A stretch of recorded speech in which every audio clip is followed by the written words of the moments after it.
आज मैं आपके समक्ष उर्दू साहित्य की सशक्त लेखिका रजिया सज्जाद जहीर द्वारा रचित नमक कहानी का सार या सारांश या मूल भाव को लेकर आपके समक्ष उपस्थित हुआ हूं। नमस्कार। सबसे पहले हिंदी एजुकेशनल चैनल में आपका स्वागत करता हूं। तो आइए अब मैं समय न लेते हुए रजिया सज्जाद जहीर द्वारा रचित नमक कहानी का सार या सारांश या मूल भाव को अत्यंत ही सरल भाषा में प्रस्तुत करने की कोशिश करता हूं। इसे आप ध्यान देकर सुनने की कोशिश कीजिएगा। रजिया सज्जाद जहीर द्वारा रचित नमक कहानी का सार या सारांश। नमक रजिया सज्जाद जहीर द्वारा रचित एक बड़ी ही सुंदर कहानी है। वास्तव में यह कहानी भारत पाकिस्तान विभाजन पर आधारित एक बड़ी ही सुंदर व मार्मिक कहानी है। यह कहानी आत्मकथात्मक शैली में लिखी गई कहानी है, अर्थात यह कहानी मैं शैली में लिखी हुई एक कहानी है। हो सकता है इस कहानी का प्रमुख पात्र या तो स्वयं लेखिका है या फिर कोई मैं पात्र है जिसे उन्होंने इस कहानी में सफिया के नाम से प्रस्तुत किया है। इस कहानी की पृष्ठभूमि दरअसल उस समय की है जब भारत और पाकिस्तान के बीच बंटवारा हुआ था। बंटवारा के पूर्व जहां भारतवर्ष एक था, हिंदू मुसलमान एक ही छत के नीचे रहते थे, परंतु जैसे ही भारतवर्ष को आजादी मिली, हमारा भारतवर्ष 15 अगस्त सन 1947 ईस्वी को आधी रात को दो हिस्सों में बंट गया, हिंदुस्तान और पाकिस्तान। भारत विभाजन के फलस्वरूप करोड़ों लोग प्रभावित हुए, लाखों लोग मारे गए, लाखों लोग बेघर हो गए, लाखों लोगों को अपना घर बार छोड़ना पड़ा। इन्हें मजबूर होकर बहुमत वाले देशों में शरण लेना पड़ा, अर्थात कुछ लोग मजबूर होकर पाकिस्तान में रहने लगे तो कुछ लोग हिंदुस्तान में ही रहने के लिए बाध्य हो गए। भारत का बंटवारा अवश्य हुआ, किंतु दिलों का बंटवारा न हो सका। अतः नमक कहानी में भारत पाक विभाजन के बाद हटाए गए दोनों देशों के लोगों को फिर से बसाने एवं उनकी भावनाओं का बड़ा ही मार्मिक वर्णन है। सफिया जो इस कहानी की एक प्रमुख नारी पात्र है, एक बार वह यानी सफिया अपने एक पड़ोसी सिख परिवार के घर में आयोजित कीर्तन में शामिल होने के लिए गई थी।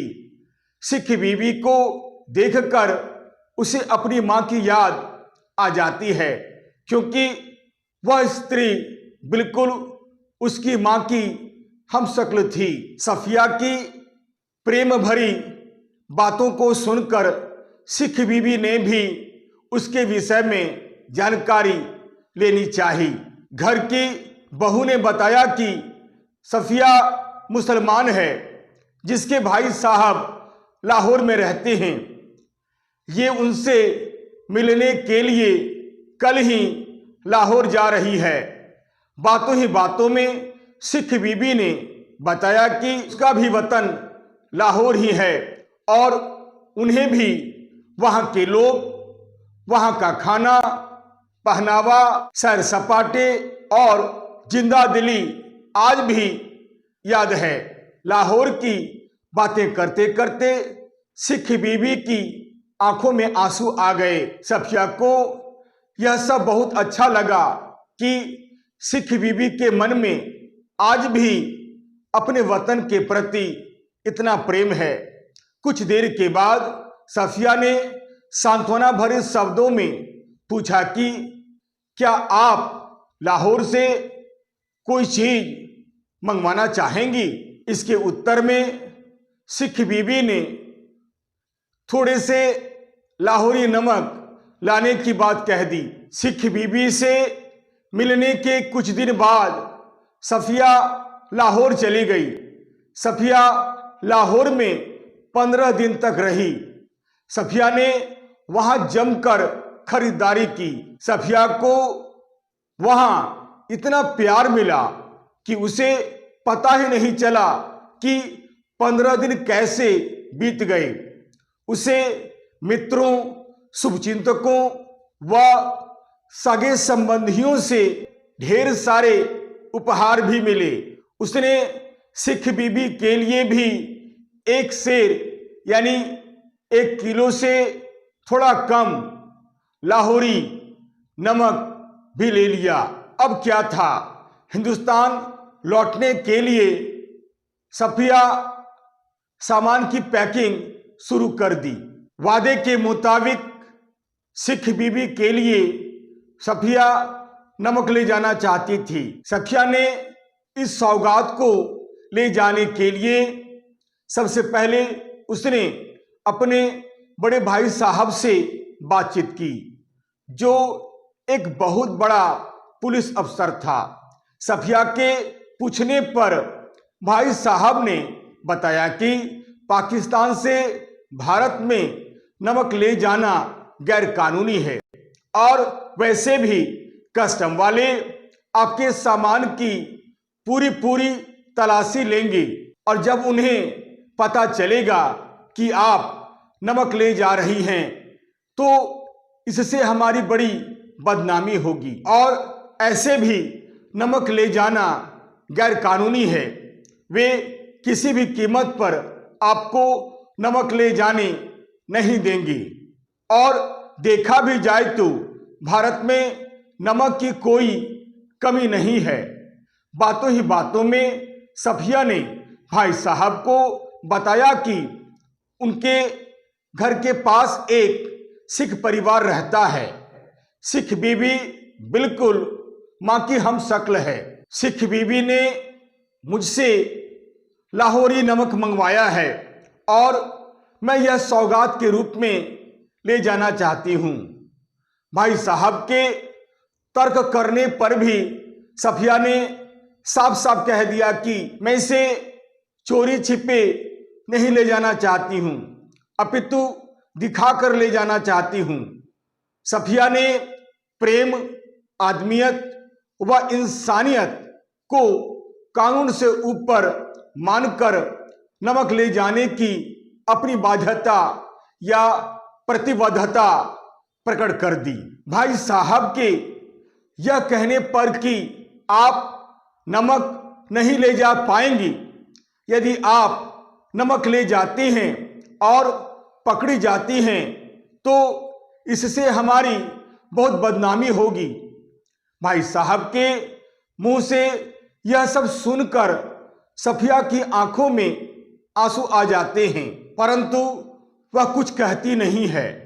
हिंदुस्तान जाने के लिए सफिया ने सामान की पैकिंग शुरू कर दी थी और रात को पैकिंग लगभग खत्म भी कर ली थी। सामान सूटकेस और बिस्तर बंद में आ गए थे। शेष रह गई कीनू यानी संतरे और माल्टे को मिलाकर पैदा किया गया फल। माल्टे की तरह रंगीन और मीठा, संतरे की तरह नाजुक की एक टोकरी और नमक की पुड़िया। सफिया ने नमक की पुड़िया कीनू की टोकरी में नीचे छिपा दी ताकि किसी की उस पर नजर न पड़े। उसने लाहौर आते समय देखा था कि भारत से जाने वाले केला ले जा रहे थे और पाकिस्तान से आने वाले लोग कीनू ले जा रहे थे। कस्टम वाले इन फलों की जांच बिल्कुल नहीं कर रहे थे। उन्हें कोई कुछ नहीं कह रहा था, इसलिए उसे विश्वास था कि इस प्रकार नमक ले जाने में उसे कोई दिक्कत नहीं होगी। वह नमक सुरक्षित हिंदुस्तान ले जाएगी। अतः नमक को उसने कीनू की टोकरी में छिपा दिया। अंततः सामान पैकिंग हो जाने के बाद सफिया सो गई। सोने के बाद ही सफिया लाहौर के घर, उसके सौंदर्य, यहाँ के परिवेश, भाई, मित्र और सगे संबंधियों के संबंध में स्वप्न देखने लगी। उसे भतीजियों की भोली भाली बातें याद आने लगी। कल चले जाने और फिर कब आने या कभी न आने के भी सपने देखने लगी। स्वप्न में सिख बीबी और उसकी आंखों से निकले हुए आंसू भी थे। इकबाल का मकबरा, लाहौर का किला, उसे सब कुछ स्वप्न में दिखाई दे रहे थे। अचानक उसकी आंखें खुल जाती है क्योंकि नींद में उसका पैर कीनू की टोकरी पर जा पड़ा था, जिनको देते समय उसके दोस्त ने कहा था कि यह हिंदुस्तान पाकिस्तान की एकता का मेवा है।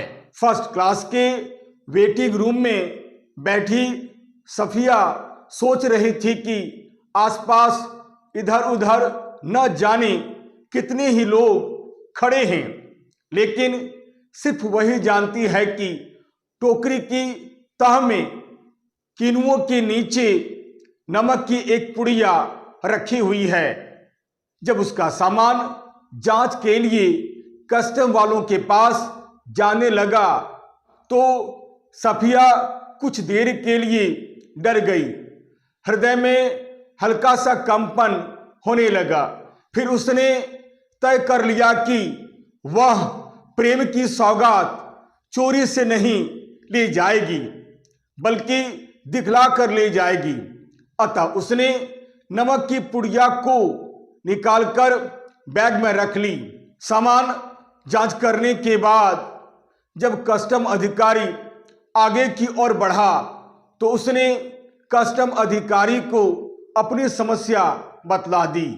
सफिया बड़ी ही चालाक थी तथा मानव मनोविज्ञान को भी अच्छी तरह जानती थी, इसलिए समस्या उत्पन्न होने से पहले सफिया ने पूछ लिया था कि आप कहाँ के रहने वाले हैं। अधिकारी ने अपना वतन दिल्ली बताया था। यह सब सुनकर सफिया की हिम्मत थोड़ी बढ़ गई और उसने हैंडबैग से पुड़िया निकालकर मेज पर रख दी। सफिया ने सारी कहानी धीरे धीरे करके सुना दी। फिर कस्टम अधिकारी ने स्वयं अपने हाथ से पुड़िया बैग में रख दी। जब सफिया चलने लगी तो कस्टम अधिकारी ने कहा, मोहब्बत तो कस्टम से इस तरह गुजर जाती है कि कानून हैरान रह जाता है। सफिया से अंत में कस्टम अधिकारी ने कहा कि जामा मस्जिद की सीढ़ियों को मेरा सलाम कहिएगा और उन खातून को यह नमक देते वक्त मेरी तरफ से कहिएगा कि लाहौर अभी तक उनका वतन है और दिल्ली मेरा, तो बाकी सब रफ्ता रफ्ता ठीक हो जाएगा। गाड़ी धीरे धीरे भारत की ओर बढ़ रही थी। अटारी में पाकिस्तानी पुलिस उतर गई, हिंदुस्तानी पुलिस सवार हुई। सफिया सोचती रही कि एक जवान, एक सी सूरतें और लिबास एक सा, उच्चारण एक सा और एक सा अंदाज, फिर भी दोनों के हाथों में भरी हुई बंदूक। अमृतसर में कस्टम वाले फर्स्ट क्लास वालों के सामान की जांच कर रहे थे, जो बातचीत और सूरत से बंगाली जान पड़ते थे। सफिया का सारा सामान देखा जा चुका था, तो सफिया ने स्वयं अपना हैंडबैग खोलकर पुड़िया निकाली और कस्टम अधिकारी से कहा कि मेरे पास थोड़ा सा नमक है। सफिया ने अधिकारी को सब कुछ बता दिया। अधिकारी ने सफिया की सारी बातें गौर से सुनी और सफिया के सामान का ध्यान रखने का निर्देश देते हुए सफिया से कहा, इधर आइए जरा। प्लेटफॉर्म के सिरे पर एक कमरा था। वे उसके अंदर घुसे। सफिया दाखिल होते ही थोड़ा सा हिचकिचाई। वे फिर मुस्कुराने लगी। आइए आइए, यहाँ आइए। जेब से रुमाल निकालकर उन्होंने कुर्सी को झाड़ा और बोले, बैठिए। सफिया ने पुड़िया और बैग को मेज पर रख दिया। बाहर की तरफ झांककर उन्होंने एक पुलिस वाले को इशारा किया। सफिया के पैर तले की जमीन खिसकने लगी थी। पता नहीं अब क्या होने वाला है। 2 चाय लाओ, अच्छी वाली। पुलिस वाला सफिया को घूरते हुए चला गया। फिर उन्होंने मेज की दराज खींची और उसमें अंदर तक हाथ डालकर एक किताब निकाली। किताब को सफिया के सामने रखकर उन्होंने पहला सफ़ा खोल दिया। बाईं ओर नजरुल इस्लाम की तस्वीर थी और अंग्रेजी के कुछ धुंधले शब्द थे। शमसुल इस्लाम की तरफ से सुनील दास गुप्त को प्यार के साथ, ढाका 1946। तो क्या आप ईस्ट बंगाल के हैं? जी हाँ, मेरा वतन ढाका है। उन्होंने बड़े फख्र से जवाब दिया। तो आप वहां कब आए? जब डिवीजन हुआ तभी आए, मगर हमारा वतन ढाका है। मैं तो कोई 12-13 साल का था, पर नजरुल और टैगोर को तो हम लोग बचपन से पढ़ते हुए आ रहे हैं। जिस दिन हम यहाँ आ रहे थे उसके ठीक 1 वर्ष पहले मेरे सबसे पुराने, सबसे प्यारे बचपन के दोस्त ने मुझे यह किताब दी थी। उस दिन मेरी सालगिरह थी। फिर हम कोलकाता रहे, पढ़े, नौकरी भी मिल गई, पर हम वतन आते जाते थे। वतन? सफिया ने जरा हैरान होकर पूछा। मैंने आपसे कहा ना कि मेरा वतन ढाका है। उन्होंने चाय की प्याली सफिया की तरफ खिसकाई और खुद एक बड़ा सा घूंट भरकर बोले, वैसे तो डाब कोलकाता में भी होता है, जैसे नमक यहाँ भी होता है, पर हमारे यहाँ के डाब की क्या बात है। हमारी जमीन, हमारे पानी का मजा कुछ और ही है। उठते वक्त उन्होंने पुड़िया सफिया के बैग में रख दी और खुद उस बैग को उठाकर आगे आगे चलने लगे। सफिया ने उनके पीछे पीछे चलना शुरू किया। जब सफिया अमृतसर के पुल पर चढ़ रही थी, तब पुल की सबसे निचली सीढ़ी के पास वे सिर झुकाए चुपचाप खड़े थे। सफिया सोचती जा रही थी, किसका वतन कहाँ है? वह कस्टम के इस तरफ है या उस तरफ? कहने का अर्थ यह है कि भले ही राष्ट्र राज्यों के बीच नई सीमा रेखाएं खींची जा चुकी है और मजहब के आधार पर लोगों को इन रेखाओं के इधर उधर अपनी जगहें मुकर्रर कर दी गई है, इसके बावजूद भी जमीन पर खींची गई ये रेखाएं इनके अंतर्मन को छू नहीं पाई है। लेखिका का यह मानना है कि एक दिन ऐसा अवश्य आएगा जब सरहद की दीवारें नहीं होगी, कोई बंधन नहीं होगा, मजहब के आधार पर लोगों का यह भेदभाव सदा सदा के लिए मिट जाएगा। राजनीतिक सीमाएं एक दिन बेकार या बेमतलब सिद्ध हो जाएंगी। यह बंटवारा बेमतलब प्रतीत होने लगेगा। इस तरह की सोच या इस प्रकार की आशा को जीवित रखना तीनों राष्ट्रों के हित में है। यह कहानी यही समाप्त हो जाती है। आशा करता हूं आप इस कहानी का सार या सारांश सुनने के बाद इस कहानी को अच्छी तरह समझ जाइएगा। सफिया ही इस कहानी की प्रमुख पात्र है। सफिया इस कहानी के माध्यम से अपने जीवन में घटी हुई घटना को बड़े सुंदर ढंग से प्रस्तुत करने का प्रयास किया है। यदि आपको यह वीडियो अच्छा लगता है, उपयोगी लगता है, समझने योग्य लगता है, तो आप इसे लाइक करें, शेयर करें और तो और सब्सक्राइब करना आप बिल्कुल नहीं भूलें। याद रखिएगा, मेरा यह चैनल, मेरा यह वीडियो एक एजुकेशनल वीडियो है। यह एक एजुकेशनल चैनल है, अतएव लाइक, शेयर और सब्सक्राइब करना आप बिल्कुल नहीं भूलें। हाँ, यदि मेरे वीडियो में अगर आपको कहीं भी किसी प्रकार की कोई त्रुटि या कोई कमी नजर आती है तो आप साफ कमेंट्स करें, ताकि मैं उन गलतियों पर ध्यान दे सकूं और आपके लिए एक बहुत ही सुंदर छात्रोपयोगी वीडियो बनाकर प्रस्तुत कर सकूं, ताकि आप अधिक से अधिक इसका लाभ उठा सकें। तब तक के लिए नमस्कार, धन्यवाद।